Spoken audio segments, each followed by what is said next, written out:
All right. So now I'm up at the front. I'm gonna change the spring, but I need to take off the strut first. So taking out the strut is pretty easy in the front. Though less stuff in your way. Kind of easy, kind of hard. So there's 1, 2, and 3 back here you can't see. And later on, when you tighten these back up, the torque spec on this is 3940. So that's about the mid range. I think the actual spec, the range is something like 37 to 44, maybe 43. So I'm gonna go 3940 on these ones. Oh, and here, right, the bottom of the strut. So here, this one, the torque on this is 44, 45. That's about mid range, and the upper A arm here and here, same torque amount. So so those are the numbers. So before I start that, I want to measure center here to the top of the fender. Let's see, middle right there. That's just an eyeball. So we are at 17 and 5/8. So 17 and 5/8 center to the fender, straight up. Okay, 17 and 5/8. So later on, after I put the other spring on, I can measure that height again and see what it is. See if it got a little shorter or not. So 17 and 5/8.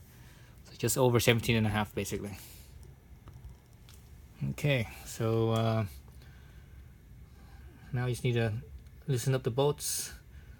I will probably do that off camera because you guys don't really need to see that, I don't think, to see me loosening up these bolts. Good thing is this car is still pretty new, so there's not really any corrosion yet. The previous owner, I don't think he ever driven it in the rain, and I haven't driven it in the rain. Well, I drove it in a real light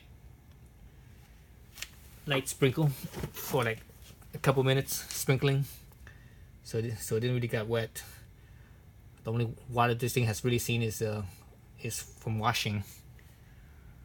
Let's see, what else do we need to do? We need to check. I think that's it. I don't really need to check anything else.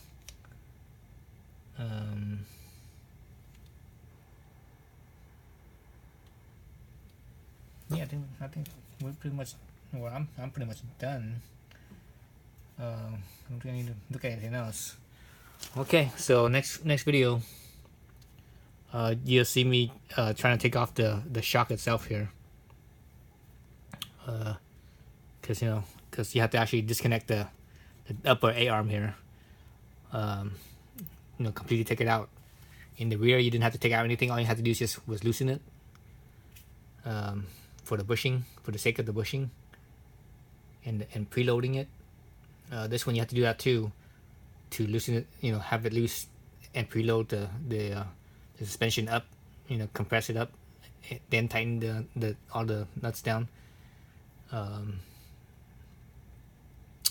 That's for the purpose of prolonging the life of the bushing, because you leave it at full extension and you torque this down when you put the wheel back on, and the car sits back on the wheels.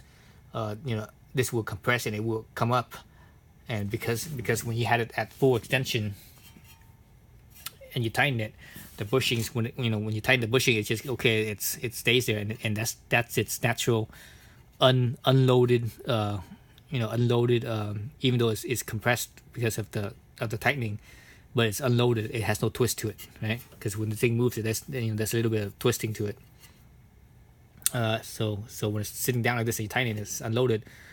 But when you put the wheel on and let the drop the car back down to the ground, sit on the wheels, the suspension will compress, and that will actually put a little twist on the bushing, and it stays like that the whole time. You're driving or not, it's always staying like that, and that will premature wear on the bushing. So what you do is to prevent that is to basically while you know still up at this, you take a jack and jack up the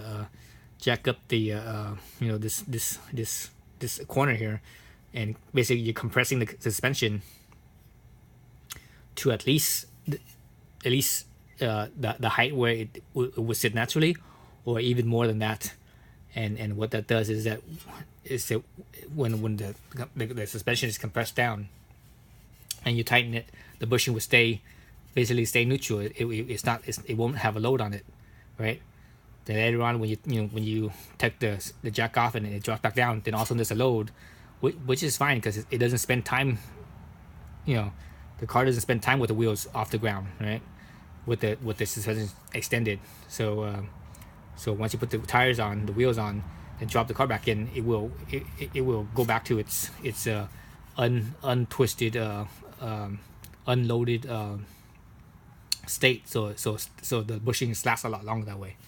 Okay, so I'm gonna loosen stuff up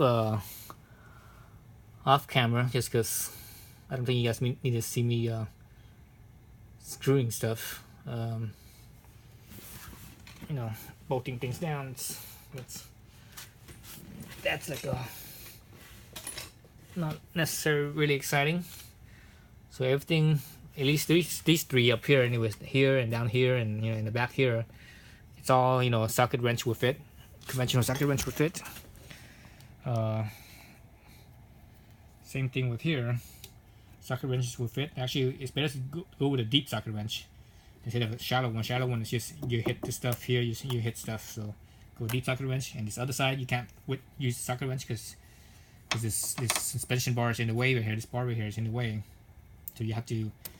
I'm using a box wrench that has a socket in it, and it gives me just enough clearance. 14 millimeters here. Okay, so I'm gonna do all that off camera, and once I have everything loose, and I take the A arm off, I'll do another video.